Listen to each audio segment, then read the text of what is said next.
കൊച്ചി മെട്രോയുടെ തൃപ്പൂണിത്തുറ ടെർമിനൽ പ്രധാനമന്ത്രി നരേന്ദ്രമോദി നാടിന് സമർപ്പിച്ചു. കൊൽക്കത്തയിൽ നിന്നും ഓൺലൈനായാണ് പ്രധാനമന്ത്രി ഉദ്ഘാടനം നിർവഹിച്ചത്. മെട്രോ ഒന്നാം ഘട്ടത്തിലെ അവസാന സ്റ്റേഷനാണ് തൃപ്പൂണിത്തുറ. വ്യവസായ വകുപ്പ് മന്ത്രി P Rajeev, Hibi Eden MP, K Babu തുടങ്ങിയവർ ചടങ്ങിൽ പങ്കെടുത്തു. തൃപ്പൂണിത്തുറയിൽ നിന്നും ഗംഗ എന്ന് പേരിട്ടിരിക്കുന്ന ആദ്യ മെട്രോ ട്രെയിനിന്റെ സർവീസാണ് നടന്നത്. 7377 കോടി രൂപ ചെലവഴിച്ചാണ് മെട്രോയുടെ ആദ്യഘട്ട നിർമ്മാണം നടന്നത്. തൃപ്പൂണിത്തുറ മുതൽ SN ജംഗ്ഷൻ വരെയായിരുന്നു ആദ്യ യാത്ര.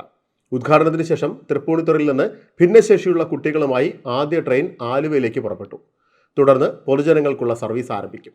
കൊച്ചി മെട്രോ ഒന്നാം ഘട്ടത്തിലെ അവസാന സ്റ്റേഷനാണ് തൃപ്പൂണിത്തുറ. ആലുവ മുതൽ തൃപ്പൂണിത്തുറ വരെ 28.2 കിലോമീറ്റർ ദൂരമാണ് കൊച്ചി മെട്രോയുടെ ഒന്നാം ഘട്ടത്തിൽ പൂർത്തിയായത്. 25 സ്റ്റേഷനുകളാണ് ഇതിൽ ഉൾപ്പെടുന്നത്.